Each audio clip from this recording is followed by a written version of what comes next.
આણંદની ઉમરેઠ વિધાનસભાની પેટા ચૂંટણી માટે આજે મતદાન સવારે 9 વાગ્યા સુધીમાં 10%થી વધુ મતદાન. ભાજપ ઉમેદવાર હર્ષદ પરમારે કર્યું મતદાન. ભાજપ કોંગ્રેસ સહિત 6 ઉમેદવારો માટે 2.45 લાખ મતદારો કરશે વોટિંગ.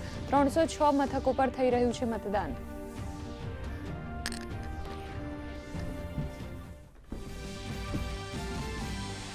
સ્થાનિક સ્વરાજની ચૂંટણી માટે ભાજપના સ્ટાર પ્રચારકો ચૂંટણી મેદાને. સીએમ ભૂપેન્દ્ર પટેલે બોટાદમાં ભાજપના ભવ્ય વિજયનો કર્યો શંખનાદ.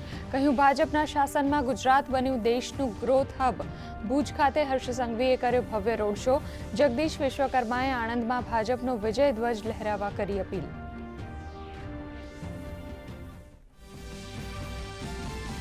અમદાવાદના જમાલપુર વોર્ડના ચૂંટણીના પ્રચારમાં જોડાયા એઆઈએમઆઈએમના વડા ઓવેસી.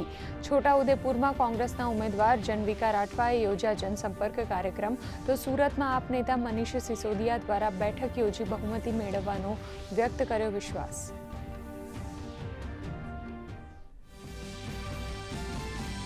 પશ્ચિમ બંગાળની 152 બેઠકો પર સવારે 9 વાગ્યા સુધી 18.76% જેટલું થયું મતદાન.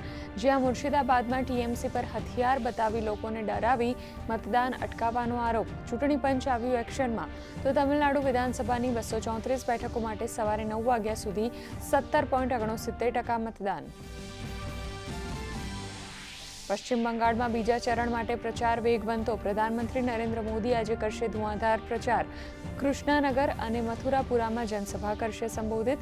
તો ટીએમસી કોંગ્રેસ સહિતના પક્ષોનો પણ પ્રચાર તેજ. તો પ્રધાનમંત્રી નરેન્દ્ર મોદીએ લોકશાહીના પર્વમાં ભાગ લેવા કરી અપીલ. મિડલ ઇસ્ટમાં ચાલી રહેલા સંઘર્ષ વચ્ચે અમેરિકાએ કહ્યું, સંઘર્ષ વિરામને લઈને કોઈ સમય સીમા નિર્ધારિત નહીં. સૈનિકોની નાકાબંધી અને આર્થિક દબાણની નીતિ યથાવત. ઈરાને કહ્યું, અમે જાણીએ છીએ અમારા હિતોનું રક્ષણ કેવી રીતે કરવું.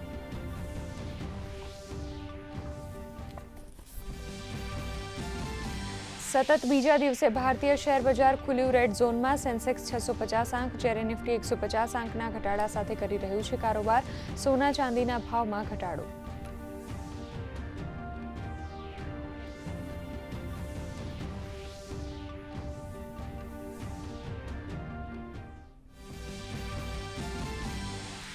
કેદારનાથ બાદ આજે બમ બમ ભોલેના નાદ સાથે ખુલ્યા બદ્રીનાથ ધામના દ્વાર.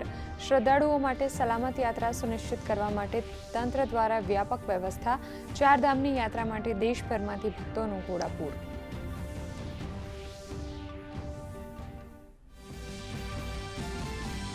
રાજ્યમાં ઉંચકાઈ રહ્યો છે ગરમીનો પારો. અમદાવાદ સહિત રાજ્યના વિવિધ વિસ્તારોમાં મહત્તમ તાપમાન 43 ડિગ્રીએ પહોંચવાની શક્યતા.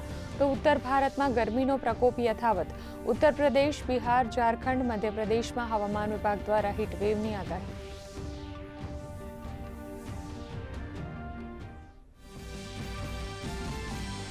આઈએસએસએફ જુનિયર વર્લ્ડ કપમાં ભારતીય યુવા શૂટર્સનું શાનદાર પ્રદર્શન. 3 સિલ્વર અને 1 બ્રોન્ઝ મેડલ સહિત 4 જીત્યા મેડલ. મેડલ ટેલીમાં ભારતે પ્રાપ્ત કર્યું 3જું સ્થાન.